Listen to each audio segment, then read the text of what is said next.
proferir a sua sentença, se a ausência for de testemunha, nas mesmas circunstâncias poderá o árbitro ou para o tribunal arbitral requerer a autoridade judiciária, presta atenção nisso, requerer a autoridade judiciária que conduza a testemunha renitente, comprovando a existência da convenção de arbitragem.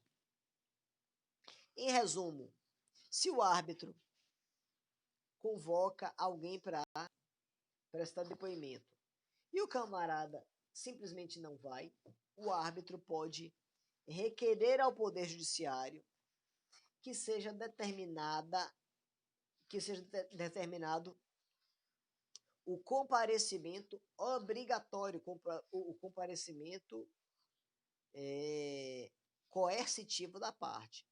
Mesmo na arbitragem, o cara não tem nada a ver, sim. Se atribui características que são similares àquelas prescritas na nossa legislação processual, certo? Então, a parte renitente, ela pode ser conduzida coercitivamente? Sim, pode. Quando ela for faltosa e, levando em consideração o contexto, o árbitro entender que aquela falta foi injustificada e que o sujeito não está colaborando para que o procedimento se desenrole. Beleza? A revelia da parte não impedirá que seja proferida a sentença arbitral, ou seja, se uma das partes falta, o procedimento arbitral segue normalmente, sem qualquer limitação. E, por fim, no tocante ao procedimento da arbitragem, a lei estipula que, na hipótese de substituição de um árbitro, saiu um árbitro, entrou outro, nessa circunstância, o árbitro novo poderá escolher, decidir se ele mantém as provas que já foram produzidas até aquele momento ou se ele as exclui. Repetindo, o árbitro novo, que é substituído em um procedimento arbitral, ele pode escolher, ele pode definir se ele mantém as provas que já foram produzidas até aquele momento ou se ele as exclui. Se ele mantém ou se ele exclui aquelas provas. É uma prerrogativa e é uma característica atrelada à sua condição, certo? Quando um árbitro novo vier a substituir um árbitro que anteriormente havia sido designado, mas quando se verifica uma situação, quando se verifica uma hipótese em que ele não poderá continuar atuando naquela condição. Beleza, meu povo? Tranquilo? 100%? Essa é uma lei fácil, uma lei tranquila. Se você vai acompanhando a lei, se você acompanha as aulas, você não vai ter dificuldade para concluir nossa atividade avaliativa da semana que vem, certo? Eu vou abordar os dois últimos tópicos. A gente vai seguir a aula ainda. Só estou pincelando para vocês. Na aula que vem, nós vamos tratar dos últimos tópicos e aí a gente já fecha o nosso conteúdo, certo? Outro ponto, eu vou sinalizar no próprio mural aqueles colegas que não fizeram a primeira ou a segunda avaliação, estabelecendo uma ferramenta avaliativa para a pessoa realizar. Então eu peço a vocês encarecidamente que façam a AV3. Não falte não. Você não tem nem desculpa para faltar. Basta você ter um lugar que tem internet. Então, pelo amor de Deus, não falte não. Participe, faça sua atividade avaliativa, porque senão gera-se um retrabalho terrível. Porque cada uma dessas provas gera a possibilidade de uma segunda chamada. Não faça esse negócio não, pelo amor de Deus. Colabore com seu amigo aqui, viu? E compareça para fazer sua avaliação. Você vai ter tempo de sobra para fazer sua prova. Então, colabore comigo e faça sua avaliação. A lei de arbitragem, ela trouxe algumas inovações que surgiram a partir do ano de 2015. O que é que aconteceu em 2015? Nós já vimos aqui que houve, para o nosso estudo da mediação e da arbitragem, houve dois fatos fundamentais.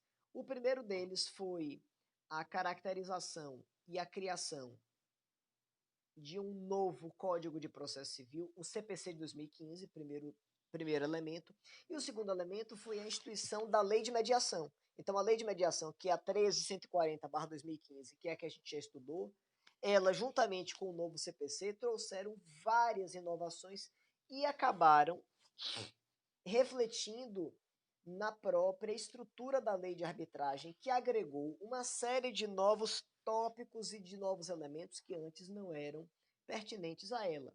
Um deles foi a instituição das tutelas cautelares e das tutelas de urgência. As tutelas cautelares e de urgência foram agregadas à lei de arbitragem com o objetivo de garantir que determinados direitos que poderiam sofrer, que poderiam estar em situação de risco de perecerem em razão do decurso do tempo, passaram a ser preservados pelos institutos ali estabelecidos. Foram inseridos nesse contexto dois artigos, o artigo 22A e o artigo 22B, para falar pontualmente dessas tutelas cautelares de urgência. Olhem só, artigo 22A. Antes de instituída a arbitragem, as partes poderão recorrer ao Poder Judiciário para a concessão da medida cautelar ou de urgência, certo? Então perceba, eu já fiz um vínculo, eu já assinei um termo de arbitragem antes, através de uma cláusula compromissória, e, portanto, eu estaria obrigado a ir para a arbitragem, mas antes de iniciar o procedimento, eu vou para o judiciário. Mas no judiciário eu vou dizer, olha, eu vou discutir essa minha demanda na seara arbitral, mas eu quero que cautelarmente aquele meu direito seja protegido, seja resguardado, seja respaldado. Por quê? Porque haveria o justo receio de que, com a passagem do tempo, aquele direito que seria a mim pertinente poderia se esvair por conta da eventual morosidade do procedimento, certo? Parágrafo único. Cessa a eficácia da medida cautelar ou de urgência se a parte interessada não requerer a instituição da arbitragem no prazo de 30 dias, contado da data da efetivação da respectiva decisão. Ora, a tutela cautelar e a tutela de urgência, elas não substituem a arbitragem, elas vão apenas proteger aquele direito enquanto a parte discute na seara arbitral. E aí a lei diz o seguinte: se o camarada requer uma tutela de urgência, a concessão de uma tutela de urgência ou de uma tutela cautelar, e deixa passar o prazo de 30 dias e permanece inerte, se esvai a eficácia da medida cautelar, ou seja, ela deixa de proteger aquele direito para o qual foi anteriormente determinado. Beleza? Artigo 22b. Instituída a arbitragem, caberá aos árbitros manter, modificar ou revogar a medida cautelar ou de urgência concedida pelo judiciário. Perceba, a medida cautelar, ela é uma medida instrumental para que a arbitragem se manifeste. Nesse aspecto, se o árbitro entende que aquela medida cautelar ou de urgência não era tão, digamos assim, imprescindível, ela não era tão essencial, ele pode, sem qualquer embaraço, sem qualquer embargo, sustá-la. Não, o juiz mandou proteger determinado direito, mas eu entendo que ele não é, essa medida não é tão essencial assim. E ele pode sustar? Pode. Por quê? Porque a cautelar concedida pelo judiciário, ela é apenas um elemento instrumental ao julgamento do mérito que está vinculado à atividade da arbitragem. Beleza? E o parágrafo único do 22b vai dizer que, estando já instituída a arbitragem, a medida cautelar ou de urgência será requerida diretamente aos árbitros. E o que é que isso quer dizer para a gente? O que é que isso quer dizer em termos concretos para a gente?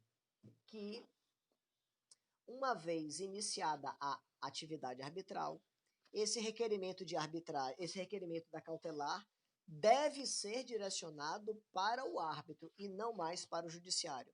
Eu posso requerer ao judiciário? Pode, desde que não tenha começado a arbitragem. Começou a arbitragem, é com o árbitro. Beleza? Fechamos aqui esse tópico que é pequenininho, que é das medidas cautelares e das medidas de urgência. E para a gente fechar a nossa abordagem, a gente vai tratar a temática pertinente à carta arbitral. De que se trata a carta arbitral? Quais são as características? Quais são os elementos fundamentais da carta arbitral? A carta arbitral vai ser um instrumento que foi inserido na lei de arbitragem igualmente em 2015, ou seja, no mesmo contexto da fundamentação, da criação do novo CPC e da lei de mediação, e que vai caracterizar um elemento muito próximo das nossas já conhecidas cartas precatórias. Nós sabemos que as cartas precatórias se caracterizam, por designar uma determinada atividade, a orientação do cumprimento de uma determinada ação, de uma determinada atividade, de uma determinada manifestação para um outro juízo, para o juízo de uma outra comarca, naquelas hipóteses em que não haja a prerrogativa deste juízo deprecante, ou seja, desse juízo que originalmente está vinculado àquela demanda, realizar a atividade, a diligência, o cumprimento, por aí vai. Nesse aspecto, nós vamos ter, para a arbitragem, a chamada carta arbitral, que vai ser uma manifestação por parte do árbitro para que determinada diligência seja cumprida em sede do Poder Judiciário, em uma circunscrição que não seja a da atividade arbitral. Artigo 22c. O árbitro ou tribunal arbitral poderá expedir carta arbitral para que órgão jurisdicional nacional pratique ou determine o cumprimento da área de sua competência territorial de ato solicitado pelo árbitro. Parágrafo único. No cumprimento da carta arbitral será observado o segredo de justiça, desde que comprovada a confidencialidade estipulada na arbitragem. O que é que o parágrafo único vai detalhar em relação a isso? Se o árbitro emite uma carta arbitral para que o juízo de uma outra comarca realize uma atividade a ela pertinente, já que aquela atividade está fora da circunscrição daquela unidade arbitral, nesse caso, nessa hipótese, a atividade vai ser realizada pelo juízo e não pela autoridade arbitral, mas deverão ser mantidos os parâmetros atrelados à confidencialidade em razão da existência da própria atividade da arbitragem. Perceba, deixa eu falar uma coisa para vocês. Na atividade arbitral, existe de forma clara e objetiva a característica da confidencialidade, certo? Com base nesse parâmetro, nós temos que as informações prestadas pelas partes não podem vazar, não podem ser direcionadas a outras pessoas, certo? Por conta disso, se eu, na condição de árbitro, emito uma carta arbitral para que haja o cumprimento de uma determinada atividade em uma outra comarca, por um juízo, por um órgão do Poder Judiciário, em princípio, os atos processuais são públicos. Mas, se este ato é praticado com fins de dar aplicabilidade a uma manifestação originariamente arbitral, nesse caso, ele vai levar consigo o elemento da confidencialidade, ou seja, a confidencialidade permanecerá atrelada a este ato, mesmo que este ato seja praticado em um contexto de atividade de natureza jurisdicional. Por quê? Porque a natureza da jurisdição vai ser, como nós já falamos, secundária. A atividade preponderante é a arbitral. Ora, e onde é que está o Poder Judiciário nesse balaio de gato? Simples, o Judiciário vai estar atuando apenas para dar materialidade à atividade da arbitragem, mas ele não atua de forma, de forma, de forma primária, digamos assim. Ele vai estar apenas secundariamente servindo como instrumento para dar concretude àquela atividade arbitral. Beleza? Pessoal, hoje a gente vai ficar por aqui. Nós vamos, na nossa próxima aula, fechar o nosso conteúdo. Se você quiser fazer um estudo preliminar, a gente vai abordar as temáticas da sentença arbitral e do cumprimento de sentenças arbitrais estrangeiras, certo? Essa temática vai ser abordada na nossa próxima aula. E nós vamos ter, no final da aula que vem, a aplicação da nossa avaliação, certo? Então a gente tem a aula, encerrando a aula, eu libero a avaliação para vocês fazerem já com prazo mais estendido, enfim, certo? E o assunto vai ser fundamentalmente a lei de arbitragem, se você já quiser dar uma adiantada nesse estudo em caráter preliminar, certo? Para aquelas pessoas que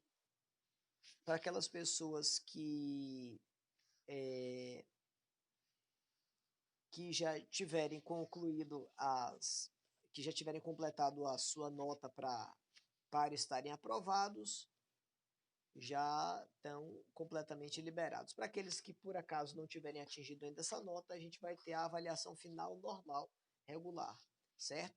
Mais uma vez eu faço o pedido para vocês, façam a avaliação, não deixem de fazer não, para ter que fazer segunda chamada de AV3 a essa altura do campeonato. Colabore com você mesmo e comigo, faça sua prova regular, beleza? Pronto, Patrícia, eu vou dar uma olhadinha nisso tudo, para ficar tranquila, viu? As notas estão todas registradas e eu já verifico no portal. Fique em paz em relação a isso. Beleza? Dúvidas? Oi, Ingrid, pode falar.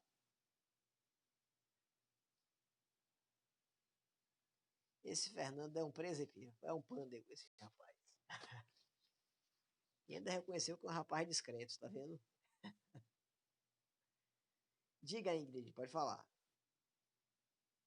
Ou escrever.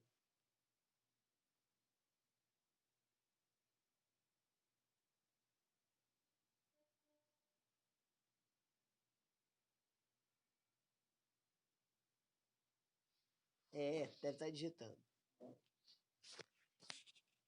Podem falar e escrever. Faça isso, Ingrid, por favor. Manda para mim que eu faço a correção sem problema. Viu? Pode mandar por e-mail institucional normal. Beleza? Alexandre, não faça uma miséria dessa, não. Negócio de saudação rubro-negra, a gente tá encerrando o semestre, você já em vias de se converter, não fique dando esse espaço para trás, não.